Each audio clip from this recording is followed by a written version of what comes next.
जय नीलमाधव मु अविनाश साहू आपण को आज आम देखु नीलमाधव मंदिर व्यू जहाँकि चित्रोत्पला नदी तटरे ब्रह्माद्रि शिखर उपरे महाप्रभु श्री नीलमाधव विराजित को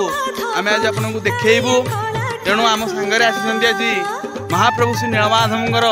अंगलागी सेवक श्री सौम्यरंजन मिश्र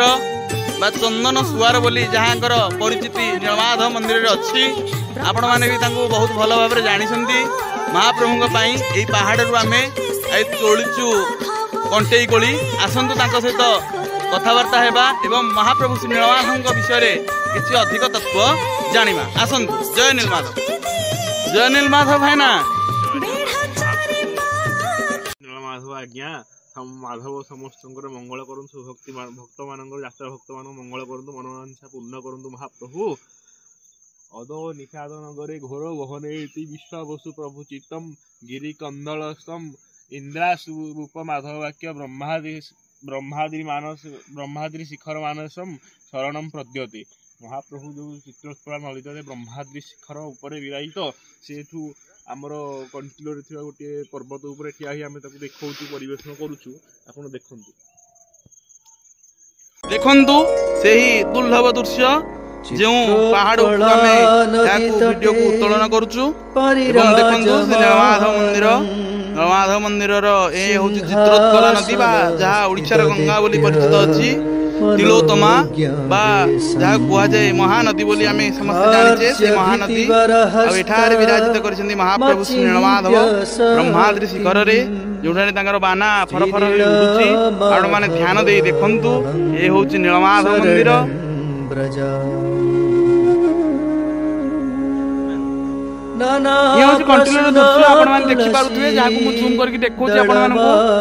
गंगा महानदी तटरे महाप्रभु श्री नीलमाधव जहाँ को आदि विष्णु बोली कह जाए जहाँ जगन्नाथ संस्कृति आरंभ श्री नीलमाधव श्री अर्थ श्री सुदर्शन नील अर्थ जगन्नाथ मा अर्थ सुभद्रा धव अर्थ बलभद्र जो एक मूर्ति चतुर्था मूर्ति होती मंदिर ये जहाँ को आम कैप्चर करने बहु 180 ରୁ 200 फुट ऊपर को आम आसू बर्तमान ए पहाड़ देखु आज्ञा से कंटेई कोली जो कंटेई कोली की महाप्रभु खाइबापी रही जाते महाप्रभु जहाँ प्रसाद रूप से पाइबापी विश्वावसु खबर को बांधि रखी निज पाखे जो भावपाई ये कंटेई कोली महाप्रभु झुरुंट आज भी झुरुंट तेणु जो कंटेई कोल गछ जो कंटिलो सारा लगी तेणु कंटिलो हो गला कंटेई कोली नारू से हूँ से कंटेई कोली जहाँ को आम आज महाप्रभु आम आज संध्यारे महाप्रभु दृश्य कर महाप्रभु यह निमित्त जो कंटेई कोली विश्वावसु शबर रखी महाप्रभु बांधिकी रखी से कंटेई कोली दिव्य दिव्य भव्य भव्य यही कंटेई कोली जार जीवन सार्थक हो जाए कंटिलो विराजित होई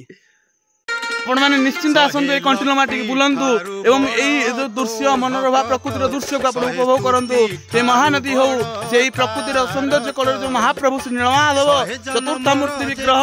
जहाँ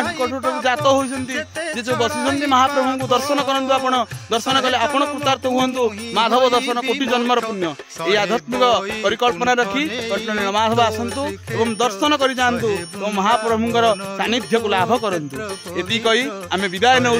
आज जय नीलमाधव जय कंटिलो माटी।